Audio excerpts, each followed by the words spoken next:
Unbelievable!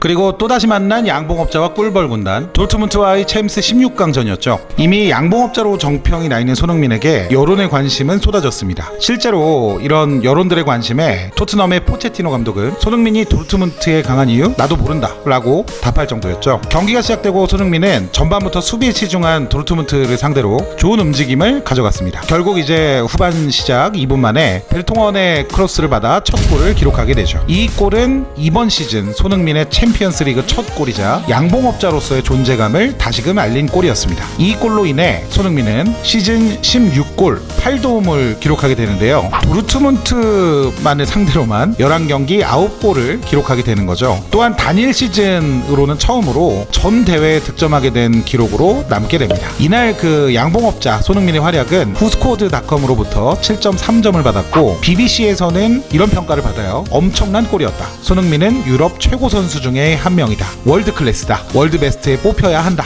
라고 평가를 남기기도 했습니다. 그러니까 사실 BBC가 우리 뭐 동네 구멍가게도 아니고 이렇게 공신력 있는 외국 언론사에서 월드 클래스라고 평할 만큼의 선수잖아요. 이 손흥민 선수가. 지금의 이 손흥민 선수를 두고 그냥 뭐 그저 그런 선수 내지는 뭐 과대평가된 선수라고 보는 것이 조금 더 어려운 것 아닌가 라는 생각이 들어요. 이후에 이제 리그 경기에서 토트넘의 주 공격수죠. 해리 케인이 부상해서 복귀하게 되는데 이상하게도 이후에 이제 토트넘이 3경기에서 연속으로 무승을 거두게 돼요. 그러니까 원래 케인이 그 에이스잖아요. 자타공이 토트넘의 에이스이자 잉글랜드를 대표하는 스트라이커인데 이 선수가 복귀하면은 사실 더 좋은 결과가 나와야 이게 정상인데 참 희한하게도 그 해리 케인이 복귀하면서 손흥민이 이제 2선 스트라이커로 내려왔단 말이에요. 이후에 이제 팀이 하락세를 걸으면서 참 신기한 게 손흥민 선수의 경기력도 하락세를 걷게 되는 거죠. 그래서 이후에 6경기 동안 연속으로 공격 포인트가 없었어요. 뭐 이 시기가 지나고 나서 굉장히 역사적인 일이 또 일어나게 되는데 2019년 4월 3일이죠. 이 토트넘에 새 홈구장이 생겼어요. 이 토트넘 하스퍼 스타디움인데 완공 첫 홈 경기가 크리스탈 팰리스와의 경기였죠. 근데 이날 경기에서 후반 10분에 새 홈구장의 리그 1호 골의 주인공이 바로 또 손흥민이 됩니다. 그러면서 이제 맨 오브 더 매치에 선정이 됐죠. 또한 이날의 이 손흥민 선수의 골로 인해서 토트넘은 리그 3위까지 올라가게 돼요. 그러니까 팀의 상승세를 이제 다시 가져오게 된 건데 당시 기록을 보자면 프리미어리그 125경기 출장에서 42골을 넣은 상태였는데요. 이게 이제 델레알리라는 선수, 잉글랜드 국가대표죠. 이 선수와 이제 공동으로 토트넘 구단 역사상 득점 부분 공동 8위에 오르게 됩니다. 또한 시즌 17호 득점이자 시즌 7번째 맨 오브 더 매치를 거머쥐게 됩니다. 왜 이 새 홈구장의 첫 번째 골이 왜 중요하냐면 뭐든지 이제 상징성을 논하잖아요. 우리가 역사를 볼 때. 근데 보통 경기장 짓고 1, 2년 쓰다가 버리는 경우는 없단 말이에요. 앞으로도 뭐 수십 년, 수백 년간 쓸 수도 있는 경기장인데 이 경기장의 첫 번째 골이 누구냐라고 앞으로 얘기를 할 때 무조건 손흥민 선수가 이제 입에 오르락내리락 할 수밖에 없지 않습니까? 굉장히 상징적인 골이었다라고 평가할 수 있을 것 같아요. 이거 이제 시작에 불과합니다. 이어진 챔피언스리그 8강 1차전 맨체스터 시티전이었죠. 토트넘이 이제 그 경기까지 맨시티와 3경기 동안 그 경기에서 단 한 번의 승리가 없었어요. 근데 반대로 그때 당시에 맨체스터 시티는 연승을 달리고 있었던 상태였던 거죠. 이 축구 경기라는 것 자체가 굉장히 흐름을 타는 스포츠라고 표현들을 많이 하는데 이게 절대 무시할 수가 없거든요. 근데 당시에 이제 토트넘이 6경기에서 1승 1무 4패 해리 케인이 복귀하고 나서부터 좋지 않았다라고 말씀드렸잖아요. 그래서 이제 분위기가 굉장히 좋은 팀과 분위기가 좋지 않은 팀의 대결이었는데 거기다가 이제 손흥민 선수가 옐로카드를 그 전에 받은 기록 때문에 맨시티와의 경기에서 옐로카드를 받게 되면 다음 경기에 또 뛰지 못하는 상황까지 이어졌거든요. 이건 또 왜 중요하냐면 챔피언스리그는 본선에서 1차전, 2차전 홈앤드 어웨이로 진행이 되는데 내가 아무래도 옐로카드를 받게 돼버리면 다음 경기에서 뛰지 못한다라는 그 중압감 때문에 아무래도 뭐 몸싸움이라든지 수비 시에 선수 스스로도 좀 주눅이 드는 게 있겠죠. 자, 아무튼 이런 상황 속에서 이 토트넘 홈구장 개장 첫 번째 챔피언스리그 경기를 맨체스터 시티하고 치르게 됩니다. 근데 이제 그전 그 리그 경기에서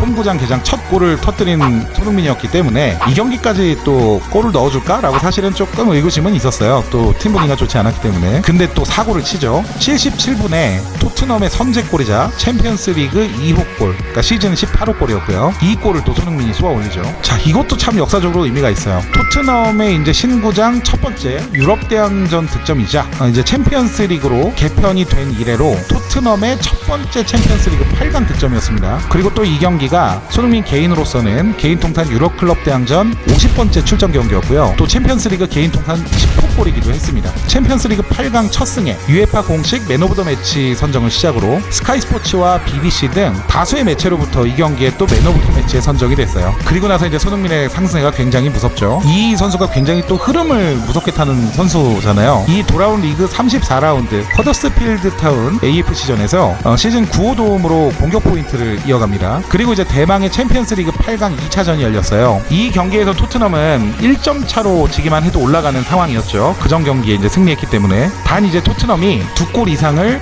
넣었을 경우에요. 뭐 비기거나 이기면 토트넘이 이제 뭐 4강에 올라가긴 했지만요. 여튼 뭐 굉장히 토트넘한테 유리한 상황으로 보이긴 하는데 그게 또 그렇지는 않았던 게 전 경기 토트넘 홈구장에서 뭐 3대0 4대0으로 이긴 건 아니잖아요. 그러니까 이제 한 골차 승부에다가 그 다음 경기가 또 홈에서 또 극강의 경기력을 보이는 맨체스터 시티였기 때문에 사실 맨시티가 한 골을 못 넣을 거라고는 아무도 생각을 안 했던 것 같거든요. 근데 참 얄궂게도 실제로 경기 시작하고 3분 만에 라임 스털링에게 토트넘이 선제골을 허용을 하죠. 근데 이제 또 손흥민 선수가 누굽니까? 큰 경기에서 굉장히 강한 선수인데 7분 그리고 10분에 연속으로 멀티골을 기록하면서 이 그냥 전세를 확 뒤집어 엎어버린 거예요. 이게 이제 챔피언스리그 12골째 기록하는 거였는데 아시아 선수 출신으로서는 챔피언스리그 최다골을 또 기록하게 되는 겁니다. 뭐 여튼간에 이제 이후에 3골을 또 허용을 해요, 토트넘이. 그리고 나서 이제 한 골을 마지막으로 넣게 되면서 원정 다득점 경기 방식에 의해서 토트넘이 구단 57년 만에 4강에 오르는 기염을 토하게 되죠. 이날도 마찬가지로 손흥민은 UEFA 공식 맨 오브 더 매치에 선정이 됐습니다. 그러니까 1차전에 이어서 2차전까지 챔피언스리그에서 엄청난 강팀인 맨체스터 시티를 상대로 맨 오브 더 매치를 손흥민 혼자 싹쓸이를 한 거죠. 다만 근데 아쉬운 게요. 이날 경고를 받게 됐어요. 그래서 경고 누적으로 다음 경기인 4강전 아약스전에서 손흥민이 출전하지 못하게 됐는데 이 부분은 조금 아쉬웠던 것 같아요. 그리고 또 이후에 리그에서 맨체스터 시티를 또 만난 거죠. 그래서 사실은 손흥민이 이제 이 경기에서까지 골을 넣었으면은 이 도르트문트에 이어서 뭐 양봉업자 비슷한 또 뭐 그런 특정 팀을 만나면 굉장히 활약하는 또 그런 모습을 보이지 않을까라는 기대감도 있긴 했는데 이날 경기에서는 공격 포인트는 올리지 못했어요. 대신에 이제 굉장히 준수한 활약을 펼쳤고요. 다만 이 경기가 끝나고 나서부터는 다소 좀 체력적인 한계를 드러내는 모습을 조금 보였습니다. 37라운드 AFC 본머스전의 경우에는 이 손흥민 선수가 퇴장까지 당해요. 근데 이 경기가 꽤 중요했던 경기였던 게 뭐 잉글랜드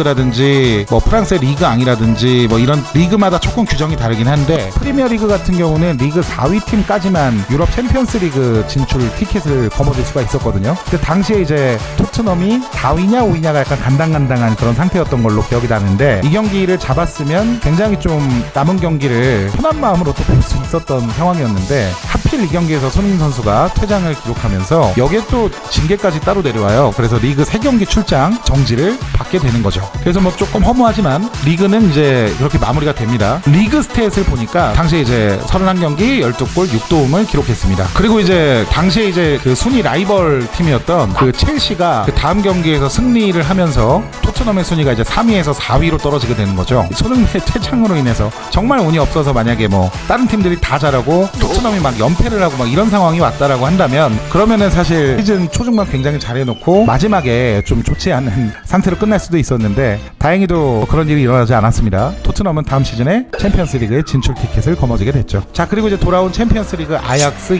2차전 손흥민 선수가 강제휴식을 취하게 됐잖아요. 그래서 이제 루카스 모우라라는 선수하고 투톱으로 출전을 했는데 이 아약스 2차전 사실 정말 얼마 전 일이죠. 당시 아약스 감독이나 선수들이 토트넘 최고의 키플레이어로 이구동성으로 손흥민을 꼽으면서 굉장히 이제 경기하는 모습을 보였죠. 그러면서도 뭐 막을 수 있다고 얘기를 많이 했었고요. 경기 시작하니까 굉장히 좀 치열한 경기가 또 전개가 됩니다. 아약스 선수들이 손흥민을 막 두 겹, 세 겹으로 둘러싸아서 견제하는 모습을 보이는데 그래도 골포스트를 맞추는 등의 위협적인 장면을 거듭 연출을 했었죠. 근데 이 경기 아직도 좀 기억이 나는 게 1차전에서 아약스가 토트넘을 1대0으로 이겼어요. 이 사실은 토트넘이 아약스를 반드시 잡았어야 좀 훨씬 더 유리한 고지에 올라가는 상황이었는데 이게 뭐 아쉽게도 손흥민이 뛰지 않은 경기에서 또 이제 1대0으로 패하면서 그러니까 다음 경기를 반드시 이겨야 되는 상황이었거든요. 이제 아약스와의 그 원정 경기에서 이 2차전에서 엄청난 기적이 일어납니다. 경기 시작하고 나서 5분 만에 마티아스 데리트 선수한테 선제골을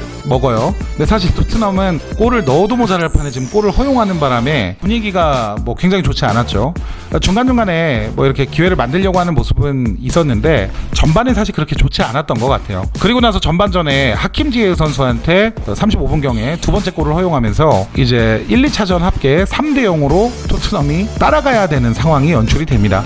저는 보통 3대 0이면은 이기기는 좀 힘들지 않나. 왜냐면 분위기라는 것도 있기 때문에 그런 생각을 좀 하게 되잖아요. 근데 여기서 이제 루카스 모우라 신께서 등장을 하게 되는 거죠. 55분, 59분, 그리고 마지막에 96분에 3골을 몰아치면서 원정 다득점승으로 토트넘이 결승에 진출하게 되는 아주 역사적인 경기가 펼쳐집니다. 당시 이제 96분경에 그러니까 모우라 선수가 골을 넣기 전에 이 아약스 골키퍼 이름이 이제 오나나 골키퍼예요. 네, 요즘 오나나라는 또 노래가 유행하고 있죠. 죄송합니다. 사실 모우라가 이제 2골을 넣기는 했지만 경기가 거의 끝난 상태였어요. 로스타임이 5분에서 6분 정도 줬던 걸로 기억은 나는데, 그래서 이제 마지막에 골키퍼가 살짝 이제 시간을 끌었단 말이에요. 그러면서 이제 옐로 카드를 받았는데 어차피 한 1분만 지나도 경기가 끝나니까 약간 아쉬울 거 없듯이 조금 시간을 끄는 모습이 보여졌는데, 이게 이제 재앙이 시작이 됐던 거죠. 시간 끌면서 마지막에 이제 골킥을 길게 했는데, 이게 이제 또 바로바로 연결되면서 델리알리 선수의 어시스트에 이어서 이 루카스 모우라가 최전방에서 슈팅을 날리는 데까지 제 기억으로 정말 몇 초 안 걸린 것 같아요. 그러니까 이 골을 먹으면서 그냥 사실상 이제 경기가 그냥 끝나버리게 된 거죠. 자, 아무튼 뭐 이 경기에서도 손흥민 선수가 굉장히 또 활약을 했었던 경기였기 때문에 물론 뭐 공격 포인트를 기록하지 못했지만요, 토트넘은 이제 구단 역사상 최초로 챔피언스리그 결승에 진출하게 된 겁니다. 이게 이제 한국 선수로는 박지성 선수에 이어서 두 번째로 챔피언스리그 결승에 오른 선수가 이제 손흥민이 되는 거죠. 물론 뭐 예전에 차범근 전 선수가 뭐 유럽 대회에서 결승에 올라간 경험은 있지만 그때는 이제 챔피언스리그라는 명칭을 쓰진 않았었고요. 챔피언스리그라는 명칭이 쓰여진 이래로는 이제 두 번째 결승에 오른 선수가 손흥민이 되겠습니다. 자, 근데 상대 팀이 어디냐면 참 얄궂게도 손흥민이 항상 강한 면모를 보여줬던 클롭 감독이 있는 리버풀이었어요. 리버풀의 강한 면모를 보였다기보다는 클롭 감독에게 강한 면모를 보였다는 거죠. 이 챔피언스리그 결승전을 앞두고 여론이 두 가지로 크게 나뉘어요.